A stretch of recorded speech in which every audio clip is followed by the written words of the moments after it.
Amigos do Portal JC 24 horas, boa noite. Vamos ver se nós já estamos ao vivo aqui, vamos lá rapidinho.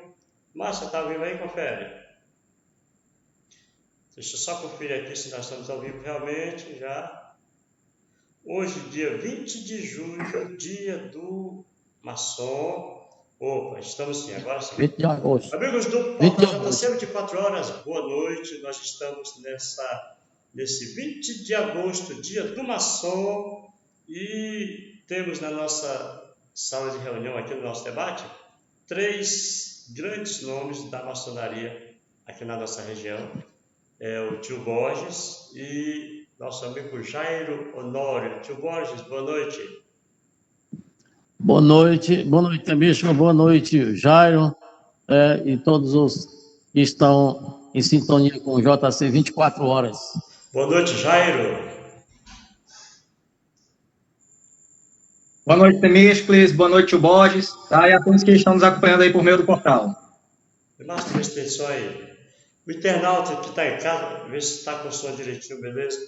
Bom, tio Borges, me diga qual a importância dessa data para os maçons, a importância do dia do maçom.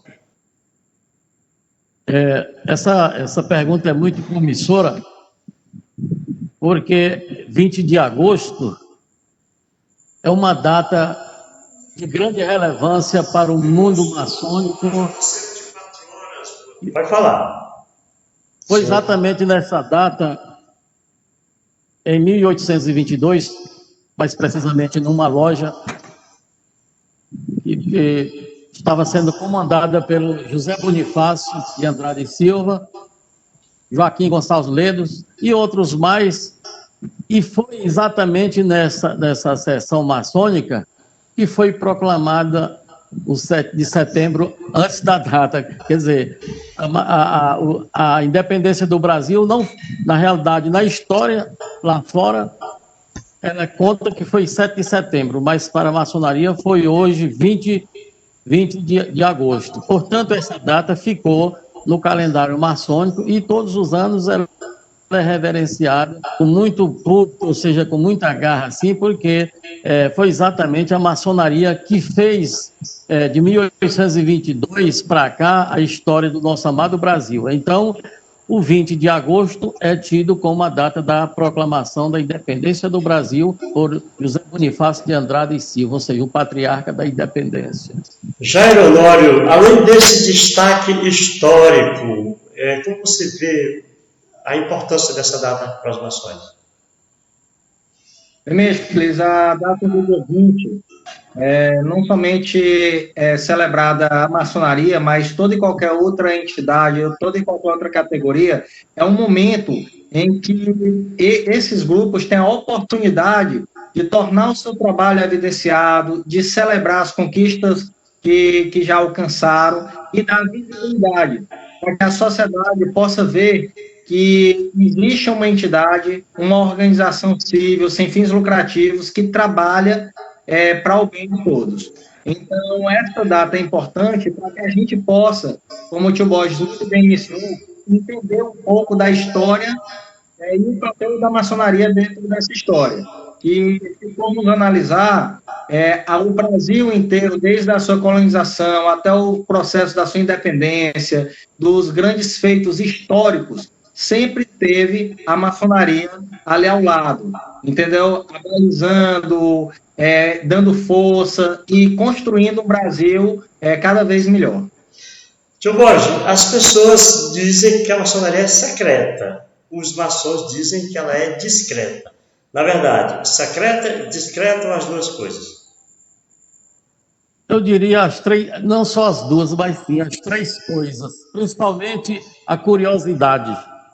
Mas, voltando um pouco à questão histórica, nós vamos já responder sua pergunta. O Brasil precisava de uma independência, a maçonaria esteve presente. A maçonaria precisava da proclamação da República, lá estava a maçonaria presente. A maçonaria precisava da abolição da escravatura, e lá estava a maçonaria presente, né? E um fato muito interessante aconteceu já na nova república, ou seja, em 1930 a velha república. Com a república nova, com o advento já do Getúlio Vargas, meus irmãos, houve um fato muito interessante. É que o Borges de Medeiros era inimigo ferrenho do Getúlio Vargas. E o Getúlio Vargas tinha mandado fechar todas as lojas maçônicas, né? E o Borges de Medeiros, por ser inimigo dele, mas que era maçom, pediu ao irmão maçom, que era o pai dele, o Manuel Vargas, que falasse com o filho dele para não fechar as lojas maçônicas, e ele se daria mal, no sentido de estar mexendo com a entidade filantrópica sem fins lucrativos, né? E quando ele já tinha mandado já para ser impresso no Diário Oficial, no outro dia, antes de ser publicado, já saía, era uma publicação dizendo que a maçonaria tinha livre acesso a todo mundo e tal, né? Quer dizer, aí onde a gente diz o seguinte, que é como a questão, você vê que a questão política também, ela anda paralelo a esses sentimentos, e você está no comício dizendo que o temista é isso, que o temista não pode e tal, né? E na hora que sair dali, vão lá para o barzinho tomar uma cerveja, bater papo e tal, né? Assim faz a questão maçônica, como mais na frente, eu acredito que nós vamos tocar no assunto religioso, que faz a maçonaria com as entidades sociais do nosso país, né? E voltando aí à sua pergunta, se ela é discreta ou secreta e tal. Olha, secreto, meu irmão, é aquela coisa que diz assim, olha, quando se fala numa entidade secreta, você vê que o profano pergunta para a gente, olha, maçonaria tem bode, tem isso e tem aquilo. Como é que é secreto e ele está sabendo o que não é maçom, sabe que lá tem bode, tem não sei o que e tal. E nós que estamos lá dentro não sabemos disso, né? A não ser que tem um churrasquinho tá, que ninguém dispensa, né? E ela é muito discreta. É como você perguntar também se é uma religião.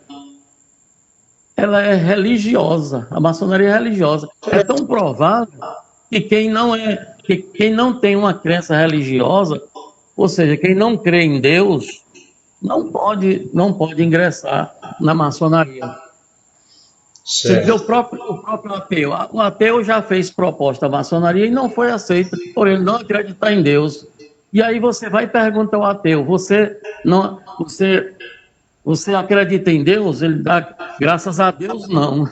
Mas ele tem que usar o nome de Deus. Né? Você não acredita em Deus? Se contradiz. Você acredita em Deus, meu amigo? Graças a Deus, não. E assim, graças a Deus aí, por que você está aqui, né? Tá e certo. Por aí vai, meu irmão. Então, bem. Eu acho que ela é discreta, indiscreta e secreta também, porque nós nos entendemos por sinais, toques e palavras, tá?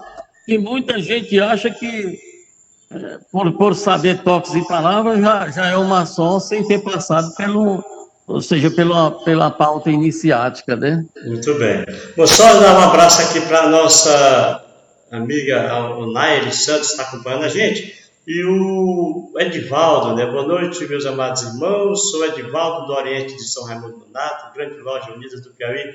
Opa, meu amigo Edivaldo, um abração para você, tudo de bom. Está aqui parabenizando a iniciativa do JC 24 Horas, muito obrigado aí por acompanhar você, nos acompanhar, né? Carlos Eduardo está dizendo aqui, grande tio Borges, uma estrepicência, é bom de palavras. E também dizendo, grande Jairo Honório, está aí Carlos Eduardo dizendo isso aí. Jairo Honório, o tio Borges falou de lutas que teve a participação da maçonaria, lutas históricas. Só que o Brasil e o mundo vivem em constantes lutas por grandes causas. Como é que está a participação da maçonaria nesses grandes momentos da vida brasileira na atualidade? No início, você falava que a gente estava aqui com 3 grandes nomes da maçonaria de Floriano.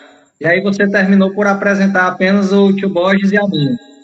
Mas aí agora eu estendo, para quem ainda não conhece, falo por você também é um maçom do quadro, né? Muito honra a maçonaria, que faz um belo trabalho. Então, que fique claro aqui o seu papel também como maçom. E aí a gente fica até sem saber como é que está aqui, no meio de duas, utilizando aí o Carlos Eduardo, das esclepsências aí da maçonaria, porque o Tio Borges é uma enciclopédia, né, ambulante. Assim como eu gostaria aqui, antes de te responder, de saudar ao meu Grande Oriente do Piauí, a todas as lojas que estão nos acompanhando aqui, de norte a sul do estado, e algumas até de outros estados que estão conectados com o JC 24 Horas. E um abraço especial para outra enciclopédia, que é o irmão Moura, João Antônio de Moura Neto, que também está acompanhando com a gente. E aí, ele respondendo, Temístocles, o tio Borges falava do em que a maçonaria participava. E hoje em dia não é diferente. A maçonaria continua altamente vigilante ao cenário político, porque é através da política que a gente consegue fazer grandes mudanças sociais, e a maçonaria continua dando a sua contribuição. Se a gente pegar historicamente a quantidade de presidentes que a gente já teve, não apenas no Brasil, mas no mundo como um todo, que saíram das fileiras da maçonaria, por aí só você já tira a importância de você fazer parte de uma instituição tão ilibada quanto a maçonaria para fornecer para a sociedade homens de bons costumes. Então, é necessário que as pessoas entendam que a maçonaria ela fornece pessoas de boa conduta para a política, quando assim é necessário, ao invés de garimpar pessoas que estão na política para os seus quadros, né? Então, existe essa via que muito mais é de oferta do que propriamente de procura. Só que tem outra forma de trabalho em que a maçonaria ela está fazendo, inclusive agora, nesse momento de pandemia, que é um trabalho discreto, quase nunca a gente vai à mídia, quase nunca a gente vai nos meios de comunicação fazer a divulgação dos nossos trabalhos, mas as oficinas, elas não param. Só como exemplo, agora mesmo, nesse período de pandemia, as nossas lojas estão aí de norte a sul do Brasil em campanhas, sejam de arrecadação de alimentos, sejam de arrecadação de fundos para as pessoas mais necessitadas, sejam até mesmo em cooperação com as entidades públicas, como nós já tivemos no caso aqui do nosso estado, da maçonaria, entregar grandes quantidades de materiais de limpeza para as próprias instituições públicas poderem estar fazendo a redistribuição desse material de limpeza por conta desse momento pandêmico que a gente está vivendo, dentre diversas outras campanhas.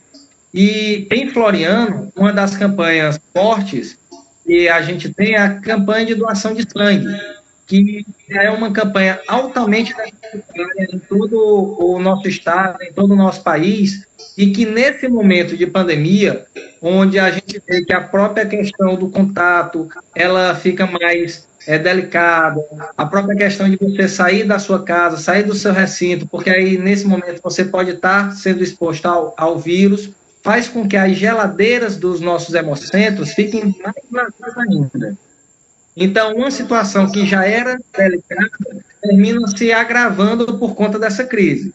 E aí a maçonaria não poderia abandonar um hemocentro, né, porque aí a gente está trabalhando até por quem a gente não conhece, né, e a gente não poderia abandonar o hemocentro e não realizar campanhas em parceria com ele. E é isso que está acontecendo, de norte a sul do nosso estado, campanhas de doação de sangue, para que, numa eventual necessidade, a sociedade possa usufruir desse trabalho.